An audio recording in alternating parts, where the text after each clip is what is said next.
নির্বাচনে জয়ী হওয়ার পর বিএনপি চেয়ারম্যান তারেক রহমান তার প্রথম সংবাদ সম্মেলনে স্পষ্টভাবে জানিয়েছেন, নতুন সরকারের পররাষ্ট্রনীতি কোনো দেশকেন্দ্রিক হবে না, বরং সর্বাগ্রে প্রাধান্য পাবে বাংলাদেশের স্বার্থ ও বাংলাদেশের জনগণের স্বার্থ। নির্বাচনে বড় জয়ের পর আন্তর্জাতিক ও জাতীয় গণমাধ্যমের মুখোমুখি হয়ে তিনি ভারত, পাকিস্তান বা চীনের নাম উচ্চারণ না করেই কূটনৈতিক ভারসাম্যের ইঙ্গিত দেন। তারেক রহমান শনিবার দেওয়া বক্তব্যে বলেন, বাংলাদেশের পররাষ্ট্রনীতি হবে বাস্তববাদী ও ভারসাম্যপূর্ণ।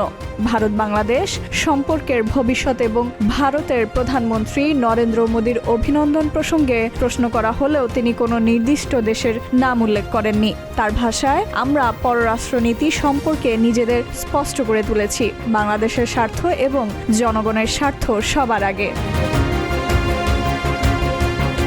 জাতীয় নির্বাচনে বিএনপি 297 আসনের মধ্যে 212টিতে বিজয় অর্জন করেছে। জামাত ও মিত্ররা পেয়েছে 77টি আসন।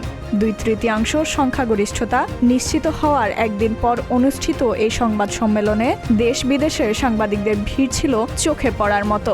3-4 দিনের মধ্যে শপথ গ্রহণের কথা থাকলেও নয়াদিল্লির সঙ্গে সম্পর্ক নিয়ে সরাসরি মন্তব্য এড়িয়ে যাওয়াই ছিল আলোচনার কেন্দ্রে।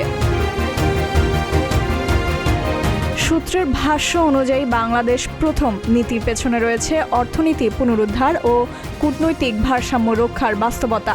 তীব্র মুদ্রাস্ফীতি ও ভঙ্গুর অর্থনীতি সামাল দিতে প্রয়োজনীয় পণ্যের স্থিতিশীল সরবরাহ জরুরি, যার বড় অংশ ভারত নির্ভর। একই সঙ্গে শুল্ক আলোচনা ও বহুপাক্ষিক সম্পর্ক জোরদারের লক্ষ্যে যুক্তরাষ্ট্রের সঙ্গে সুসম্পর্ক বজায় রাখার ইঙ্গিতও পাওয়া যায়। একটি সূত্র জানায়, তারেক রহমান জানেন যে চীন এবং কিছুটা হলেও পাকিস্তানের পাশাপাশি ভারতের সমর্থন তার প্রয়োজন। চীনের শক্তিশালী বিনিয়োগ এবং অন্তর্বর্তীকালীন সরকারের সময়ে পাকিস্তানের তৎপরতা বৃদ্ধিও এই হিসাবের একটি অংশ। এ প্রেক্ষাপটে অর্থনীতি মেরামতে প্রয়োজনীয় পণ্যের নিরবচ্ছিন্ন প্রবাহ নিশ্চিত করাই তার বড় চ্যালেঞ্জ।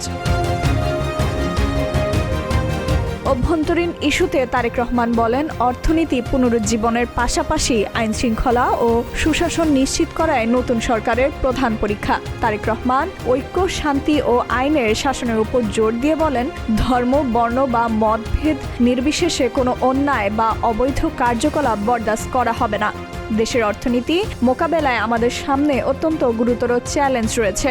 আইনশৃঙ্খলা নিশ্চিত করার পাশাপাশি সুশাসন প্রতিষ্ঠাও বড় দায়িত্ব, বলেন তিনি। বাংলাদেশের অনেকেই মনে করছেন, জামাতের মতো ডানপন্থী শক্তির উত্থান বিশেষ করে সীমান্তবর্তী এলাকায় তাদের প্রভাব ভারতের সঙ্গে সম্পর্কের ভারসাম্য রক্ষাকে কঠিন করে তুলতে পারে।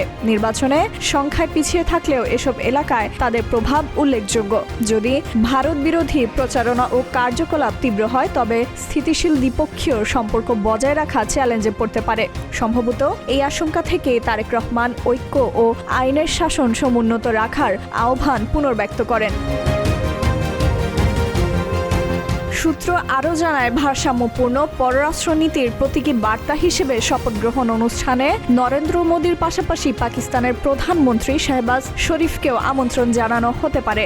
বিদেশ নীতির বিশেষজ্ঞ সব্যসাচী বসু রায় চৌধুরীর মতে, সীমিত রাজনৈতিক অভিজ্ঞতা ও দীর্ঘ নির্বাসনের পর দেশে ফেরা তারেক রহমানের জন্য এই ভারসাম্য অপরিহার্য।